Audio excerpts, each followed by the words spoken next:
The Philadelphia Phillies offseason will kick off at the conclusion of the World Series, and the Phillies have some big decisions to make. But one move in specific, I think, has a lot of fans torn, and I think fans on both sides, based off of the impact that he brought to the team since the day that he got here back in August.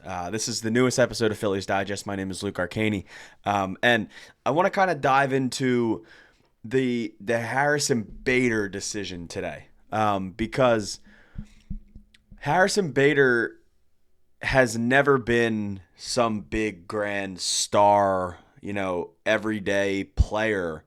And the Phillies traded for him back at the trade deadline, and a lot of most of the fan base, the second they saw that trade, they said that's it. And he was basically the complete opposite of what a lot of people thought he could be at the deadline. Obviously, Harrison Bader acquired back on July 31st, the day of the trade deadline for Hendry Mendez and Jeremy Valoria. And at the time, like I said, it was a bat that made sense, but it was something where Phillies fans wanted more. And I think he just completely changed every opinion that anybody possibly thought of him. Harrison Bader in 2025 with the Phillies, 50 games, 305, 361, 463 with an 824 OPS, 5 homers, 16 RBIs, 11 doubles, 129 wins, runs created, WRC plus, and a 1.4 WAR.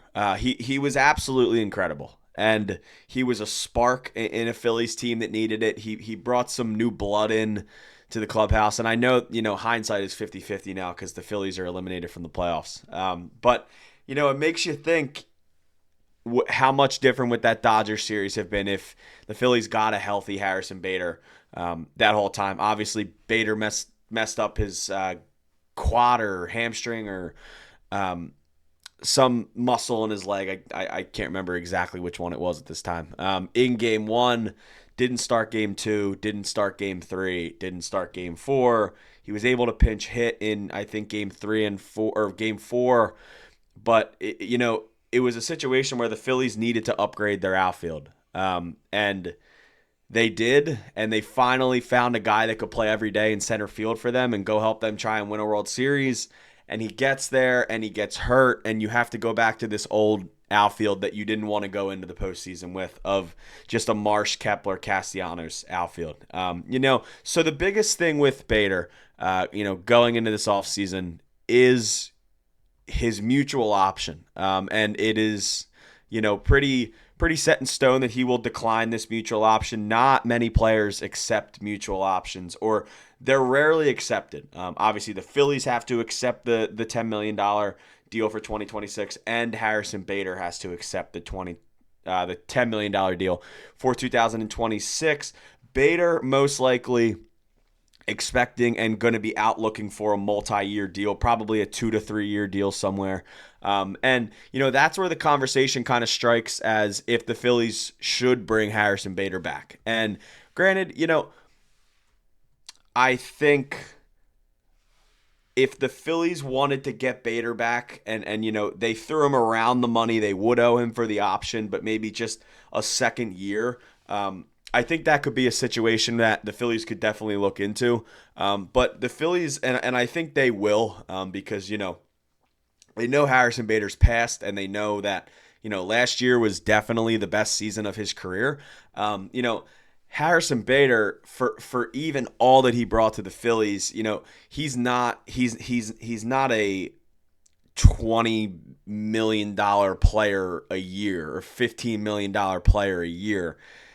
I wouldn't really be that comfortable with going past like a 12 million mark. It's just, and this isn't like a bad Harrison Bader, badmouth Harrison Bader video.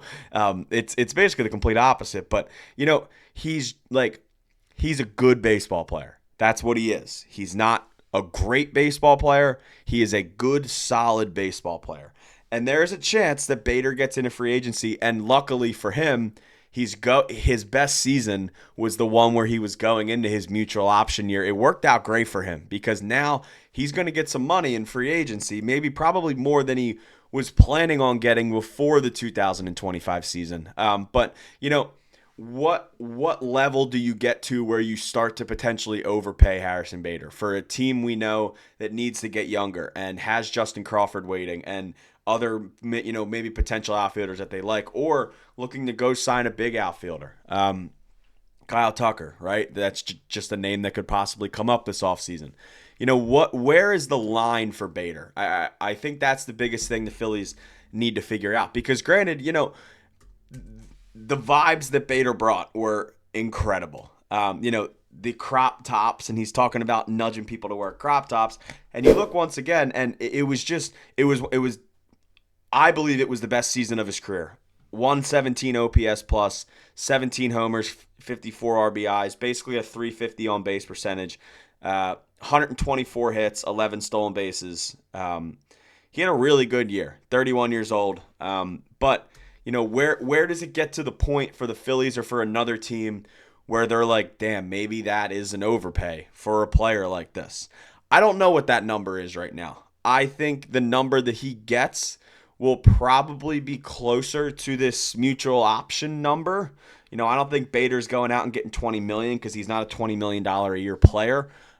He's an outfielder that's been, on a really good team, is probably a third or fourth outfielder, but has the ability to go on hot streaks and do stuff like he did in the summer.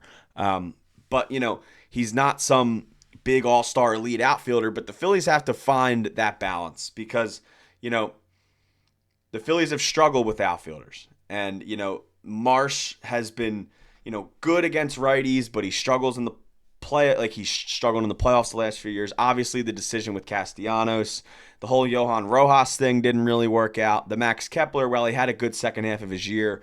That wasn't, a great signing looking back on it.